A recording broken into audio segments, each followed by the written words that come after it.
Vamos todos nós mentalizar Jesus, os que preferirem, fechem os olhos, para que nós possamos escutar as vozes da alma.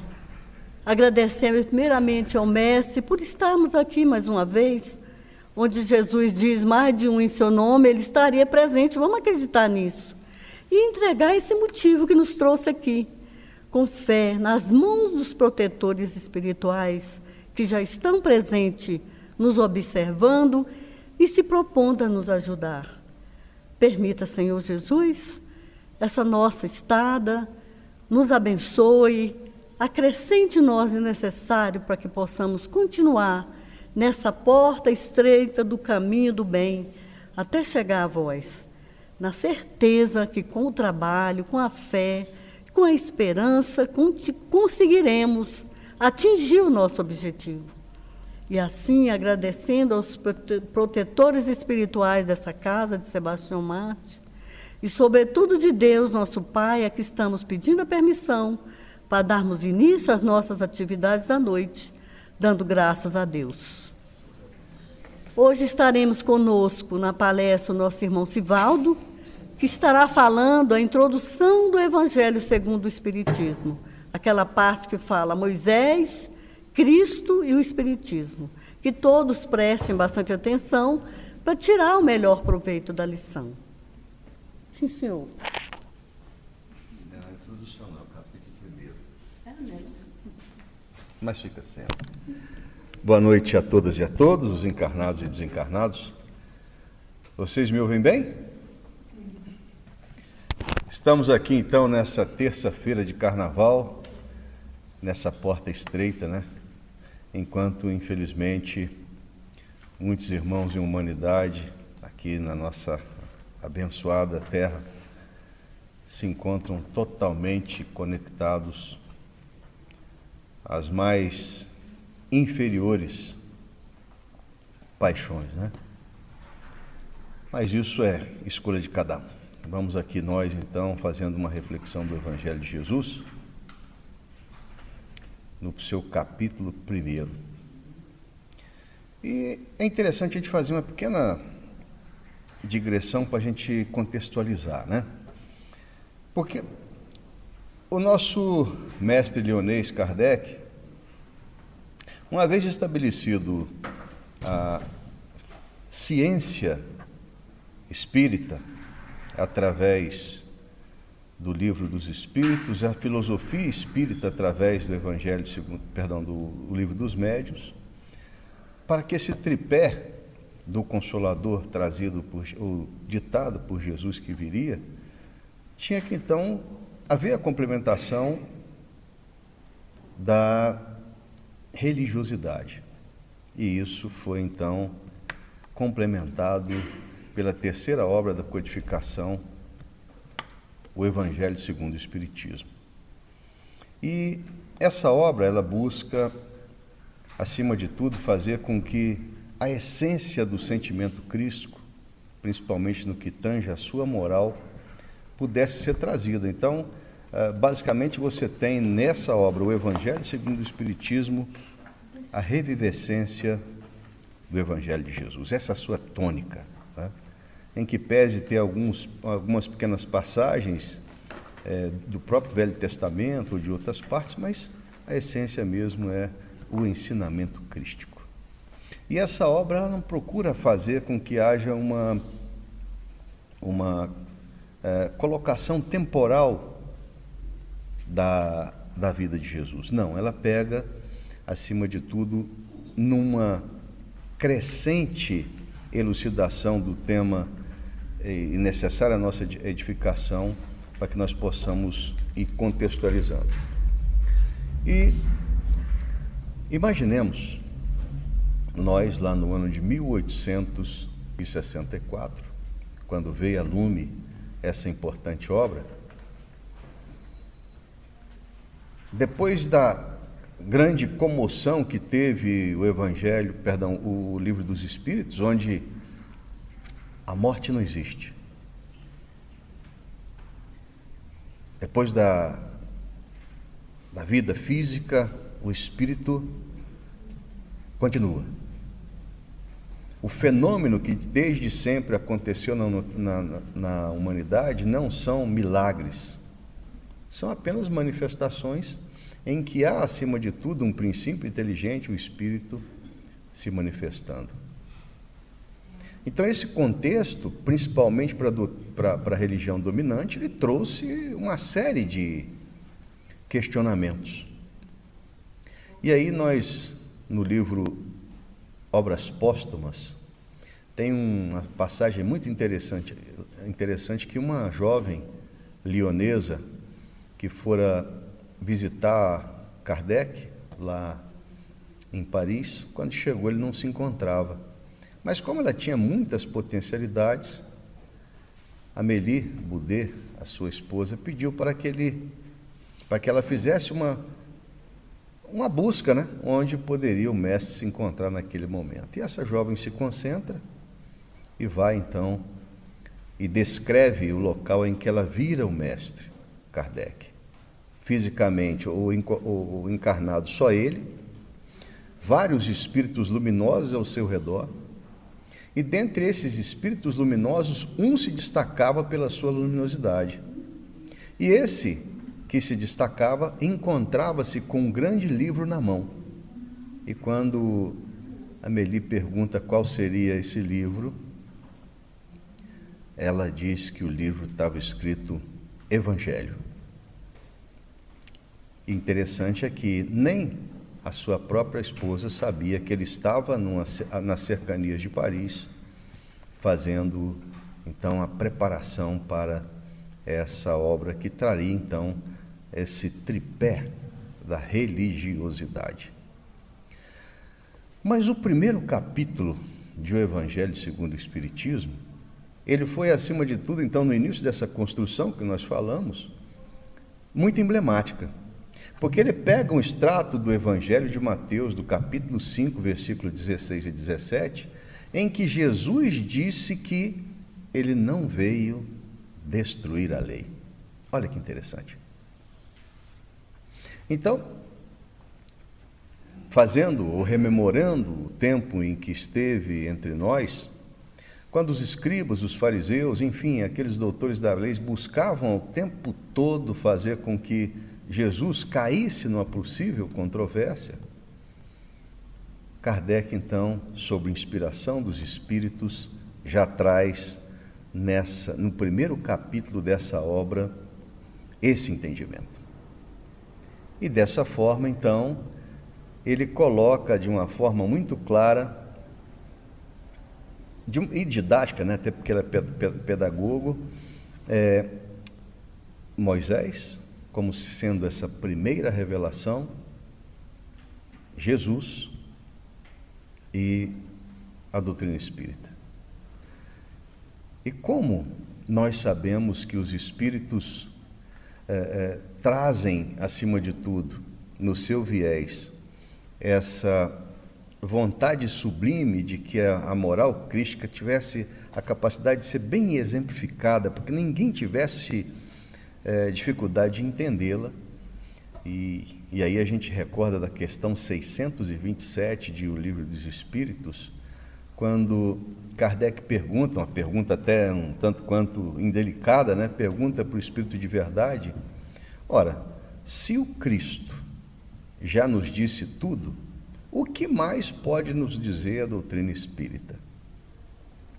E aí o Espírito de Verdade então explica que não, o Cristo nos disse aquilo que fora possível ser dito, né?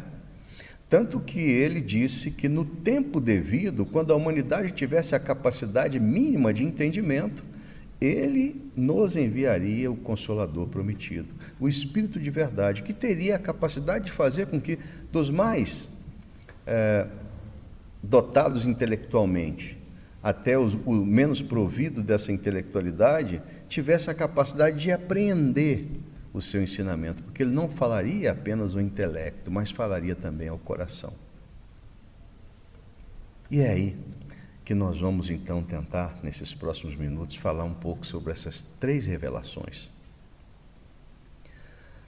No livro Brasil, Coração do Mundo, Pátria do Evangelho, o nosso querido irmão X, que é Humberto de Campos, fala desde a primeira reunião, as primeiras reuniões, nesse local do universo que está contextualizado o planeta Terra. Desde que ele se constituía numa nebulosa e que ali o Cristo planetário e os seus auxiliares diretos teriam, acima de tudo, naquele momento, assumido o compromisso com a divindade de fazer com que os seres que fossem habitantes desse globo e que não tinham ainda a possibilidade de serem evoluídos, mas que tivesse a tutela dele, Jesus, e dos seus trabalhadores. E esse é o principal ponto. Porque desde épocas imemoriais, o Cristo planetário tenta fazer com que as humanidades terrestres entendam o projeto de Deus para ela, como sendo a felicidade. Mas desde épocas imemoriais, existe aqueles que tentam, de certa forma, utilizar-se dessa possibilidade do aspecto de ligação com a divindade para supremacia sobre os seus irmãos.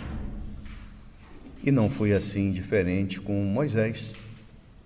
Na época em que o povo hebreu, na escravidão do Egito, ali estava internado, eis que uma princesa de nome Termurte se apaixona por um apiru, que era chamado Os Poerentos, que era um escravo que tinha uma voz e que cantava solenemente. E ela se apaixona por aquele jovem, ela tinha apenas 18 anos, e essa paixão foi tão próxima que dela nasceu ali a concepção. E para que o escândalo não se fizesse na corte, ela fora levada então para uma das residências do faraó, às margens do Nilo. E aí, a própria concepção, à época dos famosos homens da divindade, que eram sacerdotes, montaram essa história fabulosa que a bondade da princesa é que trouxera um jovem que tinha aspectos dos hebreus e que fora criado por ela como um filho. Só que essa história já é uma história que vem dentro do princípio crístico, porque na realidade Moisés fora a reencarnação de Menés I, que foi o primeiro faraó egípcio.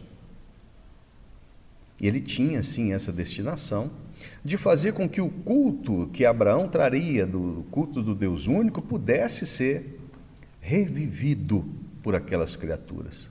E escolher, então, o berço dos múltiplos deuses, ou dos deuses frios do Egito, para que esse Deus único pudesse se tornar visível.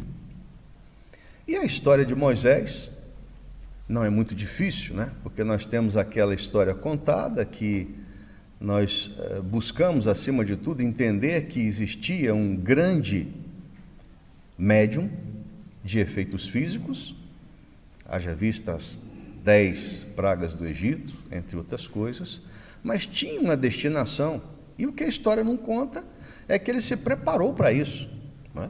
Como da família nobre de Faraó, ele fora educado por alguns sábios, e ele tinha conhecimento de muita coisa, né? E quando houve, por conta de Xenefrés, o seu padrasto, que mataram um homem covardemente, Moisés, apenas utilizando a sua palavra, ele fez com que ele sofresse um sufocamento e morrera. E isso correu como um rastro de pólvora. E aí Moisés, então, para não ser morto, ele sai e conhece então Jetro, que era o pai de Séfora, que fora sua esposa.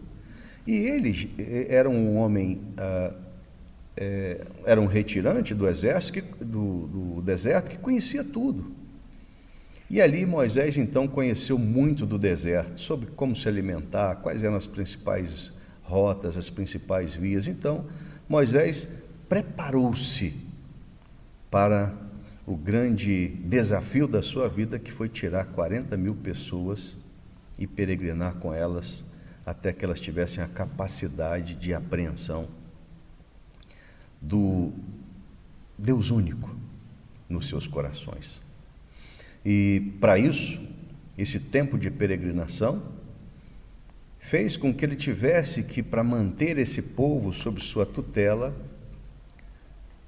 ele teve que criar, depois que fora lhe dado a beleza que são os 10 mandamentos, ele teve que fazer com a complementação dessa sua lei, pudesse ser revestida com aspectos humanos.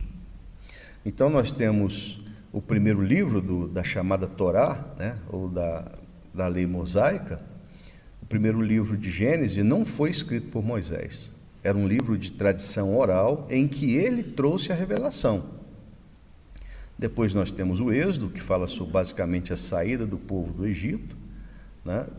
Depois nós temos o Levítico, que trazia ali, acima de tudo, aquilo que os levitas, os sacerdotes levitas traziam. Então Moisés traz. Depois ele trouxe Números, que faz um recenseamento do povo durante esses 40 anos em que ele esteve nessa peregrinação em busca da terra prometida. E o quinto livro é o Deuteronômio. Então, que traria uma segunda verdade. Ora, Moisés tinha, não tenhamos dúvida disso, que tinha uma missão divina por excelência, mas ele era homem e, como tal, é falível. E nós não conseguimos apreender tudo que ele queria nos trazer, porque a sua lei, né, lá nós temos lá no artigo 5º, ou perdão, no 5º mandamento, não matarás, nós tivemos a necessidade de um determinado momento que Moisés disse, por exemplo, que quem tratasse mal seu pai e sua mãe com violência deveria ser morto. Então, essa contextualização daquilo que foi lhe dado como uma suprema possibilidade de uma vivência harmoniosa entre os seus, ela teve, na visão dele, que ser permeada com alguns tipos de leis que mantinham, de certa forma, esse povo num, aspas, cabristo. Mas o certo é que essa concepção mosaica foi muito interessante, porque ela trouxe o culto do Deus único, basicamente 500 anos antes da vinda de Jesus. E quando a madureza, digamos assim, do povo estava minimamente pronta, então, quando os doutores da lei, como a época de Moisés, tentavam fazer com que houvesse uma colocação daquelas pessoas que fossem os profitentes da sua fé nas suas mãos, os doutores da lei tinham, então, acima de tudo, numa questão de servidão, porque estavam sob os jugos de Roma, tiveram que obedecer, tendo a sua fé, de certa forma, submetida a uma autoridade superior, que eles não gostavam, mas que era assim. E aí a própria lei, os profetas, desde Isaías, tinham lá a possibilidade da vinda do Messias. E onde aquelas criaturas que ainda não tinham despertado da religiosidade verdadeira, achavam que esse Messias viria, né, com o seu séquito, com o seu exército, e faria então com que o jugo de Roma pudesse ser tirado sobre o povo judeu. Mas aí nós tivemos a manifestação dessa figura magnânima de Jesus de Nazaré, que fez com que o seu despertar dentro de nós fosse totalmente contrário àquilo que era aguardado, porque ele fez esse homem nascendo numa manjedoura, trazendo na pureza, na humildade, na simplicidade, a sua marca registrada. E fez-se entre nós uma figura que dos seus 30 aos 33 anos fez com que a lei mosaica, e aí o capítulo 1 do Evangelho segundo o Espiritismo, ela não fosse em momento nenhum destruída, mas ele mudou-a completamente quanto à forma e quanto ao fundo. Porque o olho por olho que Moisés trazia, Jesus modificou ao extremo, dizendo que se alguém batesse numa face nossa, nós teríamos que nos apressar em apresentar também a outra. Ele fez com que nós tivéssemos entendimento de que o projeto de Deus para a humanidade terrestre não é aquela de nós nos assenhorarmos dos bens do mundo, mas que nós tivéssemos a capacidade de nos preparar para os verdadeiros tesouros que seriam, ou que deveriam ser, amealhados por nós para uma vivência em moradas sublimes, onde a dor, o sofrimento e o desespero não fizessem morada. E esse aspecto dos 3 anos de vida pública de Jesus, ele revolucionou. Porque aqueles que se diziam os guardadores da lei mosaica, não entenderam que a proposta crística era exatamente a mesma de Moisés, mas numa outra roupagem. E aí, no momento crucial da sua estada entre nós, depois de ter-nos demonstrado, acima de tudo, a magnanimidade do perdão, de nos colocar a caridade como uma tábua de salvação. Não a salvação egoística, mas aquela salvação que era permeada pela amorosidade aos nossos irmãos e irmãs que conosco caminham nessa curta estrada sobre esse planeta que ainda é experimentadores. Nós não precisamos falar do fim de Jesus, até porque o fim dele nunca existiu. Ele apenas demonstrou, acima de tudo, que a miséria humana, através dos nossos maus pendores, ela jamais se assemelhará à bondade de Deus. E por isso que ao 3º dia, depois daquela ignominiosa crucificação, ele fez-se vivo, como vive está. E muitas religiões neopentecostais aí anunciam a sua vinda, né? Mas, em sã consciência, como é que eu vou anunciar a vinda de alguém que nunca foi? A promessa dele está entre nós. Onde 2 ou mais pessoas estiverem reunidas em meu nome, ali eu me faço presente em espírito e verdade. E assim tem sido. Mas mais que isso, reparem que nos últimos 20 anos, nunca tivemos visto falar tanto de Jesus como agora. Todas as religiões. Não os pastores e os padres querendo tê-lo como propriedade exclusiva sua, não.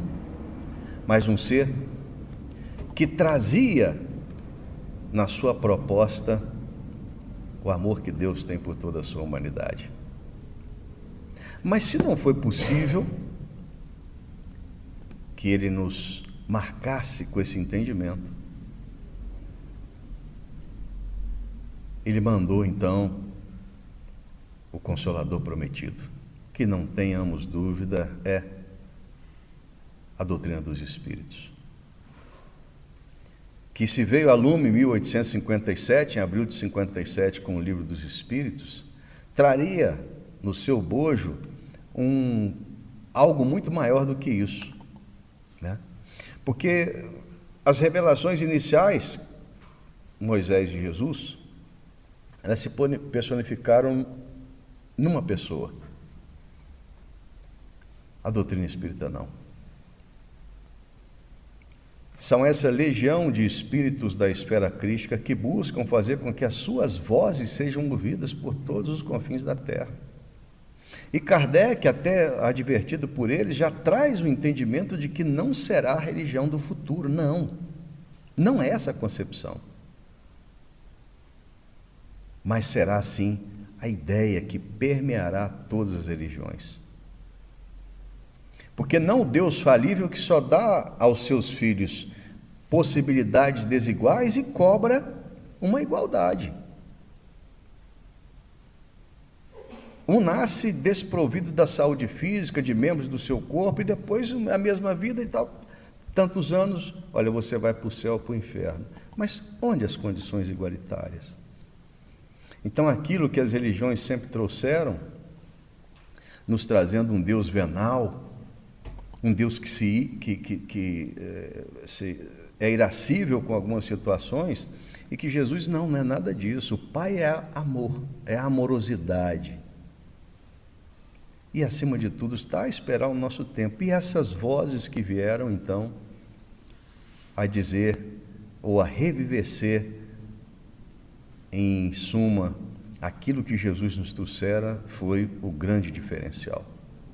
Então, a doutrina dos espíritos, elas buscaram fazer com que esses ensinamentos que eram tidos como exclusivos de determinadas castas sacerdotais, elas tivessem a publicização.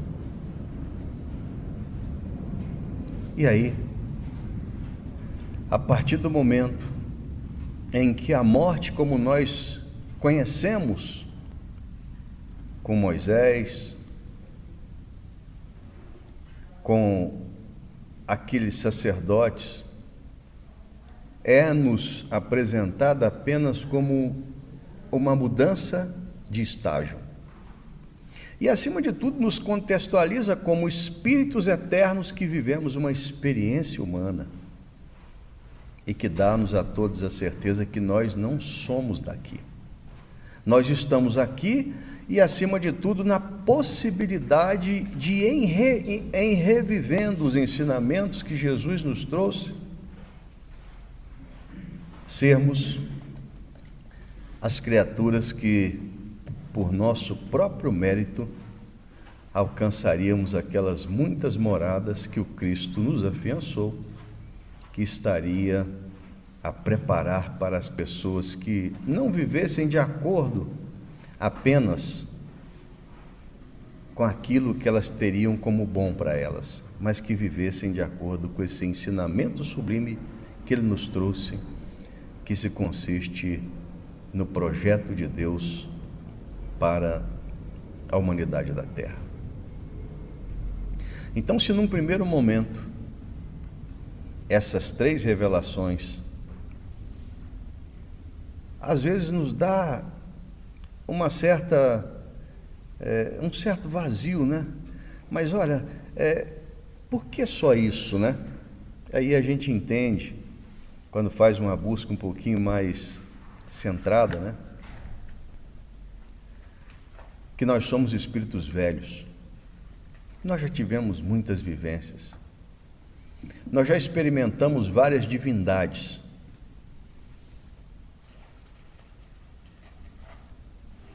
Mas nós só temos um caminho: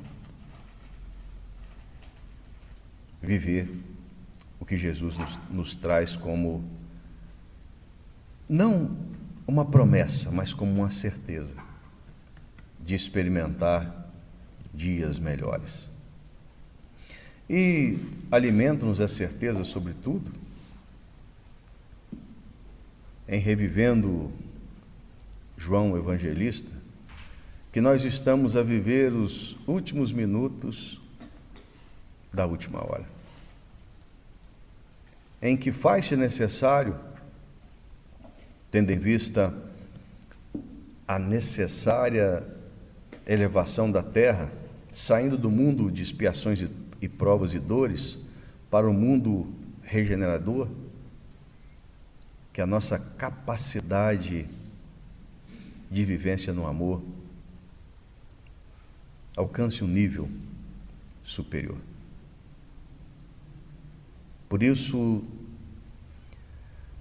se ao tempo de Moisés era necessária ainda a colocação de um Deus extremamente duro e rude para aqueles que não vivessem os seus ensinamentos, se foi necessário que Jesus nos trouxesse uma proposta nova, chamando esse Deus duro de Pai, nós temos então o Espiritismo a fazer com que nós entendamos, como filho desse Pai, que nós igualmente podemos ser os filhos queridos que cuidam dos seus irmãos queridos. E esse cuidado, acima de tudo, se reveste na prática cotidiana do perdão e da caridade. Fiquemos em paz. Nós convidamos então, depois dessa breve reflexão sobre o Cristo de Deus, que nós possamos buscá-lo. Jesus de bondade e misericórdia infinita, nós aqui nos encontramos, Senhor. E pedimos que os vossos prepostos possam sondar os nossos pensamentos e os nossos corações, reavivando a nossa esperança, aumentando a nossa fé. Que nós tenhamos a capacidade, cada vez mais, de ver que as sublimes possibilidades diárias que desde o nosso despertar o Pai Celestial nos concede e que nós temos desperdiçado tantos. Mestre, que eu veja aquele que passa pela necessidade, que eu escute aquele que suplica um auxílio, e que eu fale, Senhor, que eu fale as vossas doces palavras àqueles que ainda não te conhecem, ou vivem alijados das vossas possibilidades. Derrama, Senhor, sobre todos os lares aqui representados, as bênçãos da saúde, do equilíbrio, da harmonia e da paz. Leva aqueles que se encontram nos leitidores dos hospitais, dos manicômios, das cadeias públicas, dos orfanatos. Aqueles que estão na posse momentânea do ouro e do mando da terra. A visão de que são apenas depositários e não proprietários. Enfim, Senhor, faz com que nessa memorável noite, aqueles irmãos que se encontram sob os efeitos de alucinógenos, de drogas, entregue às situações da carne, que sejam intuídos pelos seus anjos guardiões, os seus espíritos protetores, para que possam não servirem de repasto a esses nossos irmãos e a humanidade que ainda experimentam a prática de tantas dores. E é imensamente grato, Senhor, que pedimos a Ti que nesse momento, dos hospitais do espaço, da nossa Mãe Natureza, dos laboratórios siderais, possam advir os fluidos, os bálsamos e os sais, que potencializados pelos nossos irmãos médiuns, possam cair sobre nós na forma de proteção, de saúde, de amparo e de paz. E essa água que iremos beber, que a vossa bondade e misericórdia converta no remédio que cura o corpo e alivia o nosso espírito. E que a oração que um dia nos ensinaste, Senhor, cede esse nosso desejo de estarmos cada vez mais contigo. Pai nosso que estais nos céus, santificado seja o vosso nome. Venha a nós o teu reino e seja feita a tua vontade, assim na terra como nos céus. O pão nosso de cada dia nos dai hoje, Senhor. Perdoa as nossas ofensas, assim como nós perdoamos aos que nos ofendem. e não nos deixeis cair entregue às tentações do mundo, mas livrai-nos do mal, que assim seja. Graças a Deus. Vamos em paz, meus irmãos, e que Jesus lhes permita uma boa semana.